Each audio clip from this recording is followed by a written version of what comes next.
नमस्कार महाराज, मी एक व्हिडिओ बनवला होता मायक्रोरायझावर की मायक्रोरायझा हे गुळासोबत देऊ नका, मायक्रोरायझा हे कुठल्या शेणामध्ये टाकू नका, मायक्रोरायझा हे कशाच्या बेसन पिठामध्ये टाकू नका, लोसन पिठामध्ये टाकू नका।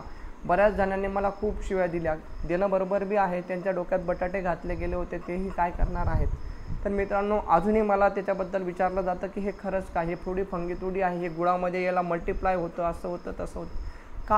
काही 1 रुपयाचा संबंध नाही। मग तुम्ही विचारलं मायक्रोरायझा नेमका आहे काय, तर मायक्रोरायझा नेमकं काम काय करतं, तर महाराज मायक्रोरायझा जी आहे ही एक बुरशी आहे। हे सांगितल्यानंतर मला खूप शिव्या पडल्या। परत मी हे सांगतो, हा व्हिडिओ जवळपास तो 6 लाख लोकांनी पाहिला होता। तर मित्रांनो, मायक्रोरायझा एक बुरशी आहे आणि ही बुरशी मुळांवर वाढते, मुळांवर जगते, मुळांपासून अन्न घेते आणि मुळांना जे पाहिजे ते अन्न आणून देते। हे दोघांचं एकदम प्रेम प्रकरण आहे। हे याचा फायदा तो त्याचा फायदा, एकदम एक जीव बिचारे राहतात आणि चांगलं काम ते आपल्या पिकासाठी करतात आणि स्वतःसाठीही करतात। तर मित्रांनो, हा असा प्रकार आहे मायक्रोरायझाचा।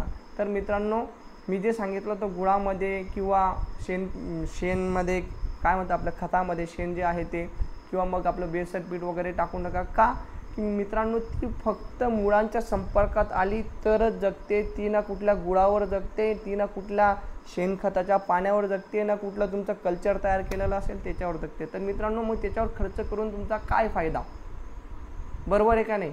मग तुम्ही म्हणाल हे तुझं मान्यच कसं काय करू आम्ही, तुला खरंच कसं काय धरू, म्हणजे आम्ही एवढे जे करत होतो ते खोटं आहे का।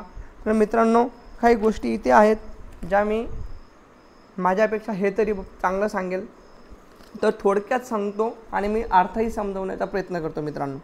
तर यालाच मित्रांनो मायक्रोरायझाला व्हॅम म्हणतात।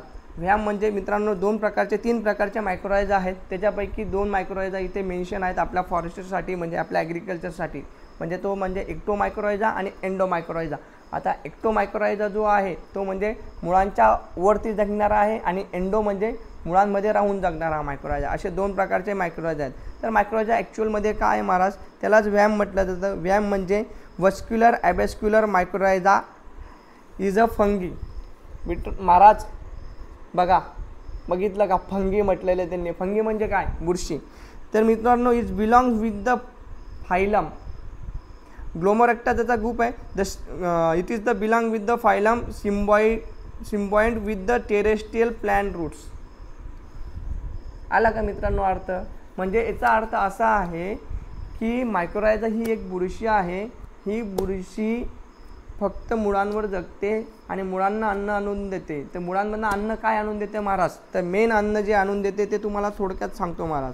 तर mycorrhiza now known as arbuscular mycorrhiza the play the a very important role in enhancing the plant growth and yield due to the increase the supply of phosphorus.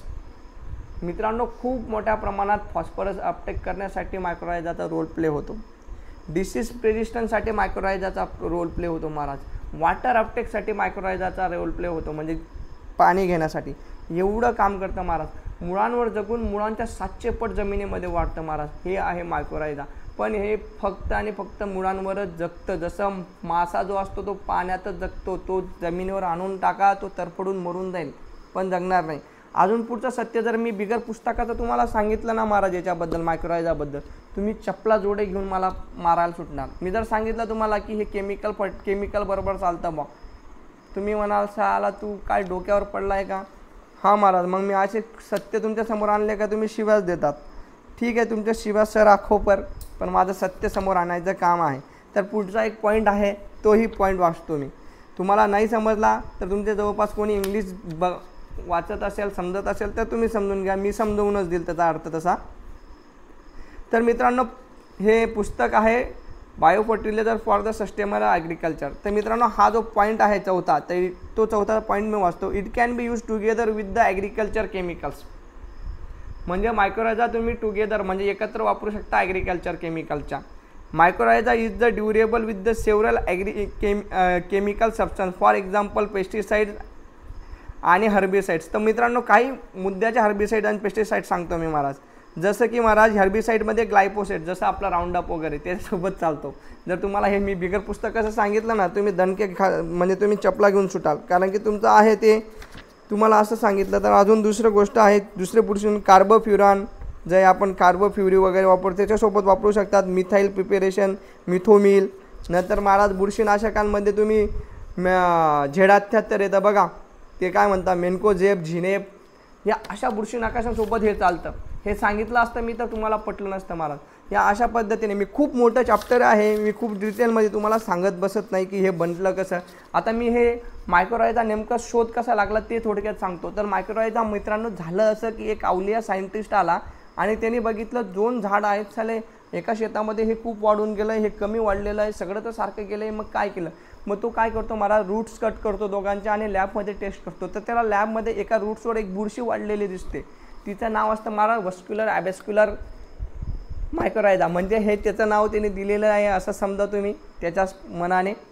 तर त्यांनी तो शोध लावला. मग त्यांनी समजलं की साली ही बुरशी जी आहे, ही बुरशीमुळे हे झाड एवढं वाढलेलं आहे. तर मग आता काय करायचं, म्हणजे मुळांवरती बुरशी डेव्हलप आहे. मग त्यांनी ती बुरशी तिथून एक्स्ट्रॅक्ट केली आणि ह्या मुळांवर टाकली. तसंच प्रयोग केला तर त्याला इकडेही वाढ दिसली. मग मित्रांनो तिथून सुरू झाला हा सगळा खेळ. म्हणजे हा खेळ सुरू कुठून झाला आहे माहिती आहे का, तुम्हाला सांगतो थोडक्यात अजून, परत नीट ऐका महाराज.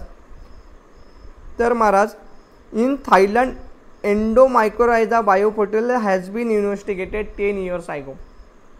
म्हणजे 10 वर्षापूर्वी हा शोध लागला आहे महाराज थायलंडमध्ये. तर असं सगळं होतं मायक्रोरायझा. तुम्हाला केमिकलसोबत वापरायला राहिलं गायप्रोसोटसोबत, तर आता मला शिव्या देता नका. असं सगळं आहे, मी परत बरंचसं आहे पण एवढं सांगायला गेलं तर तुम्ही व्हिडिओ बघणार नाहीत. आजसाठी एवढंच महाराज. जय हिंद, जय महाराष्ट्र.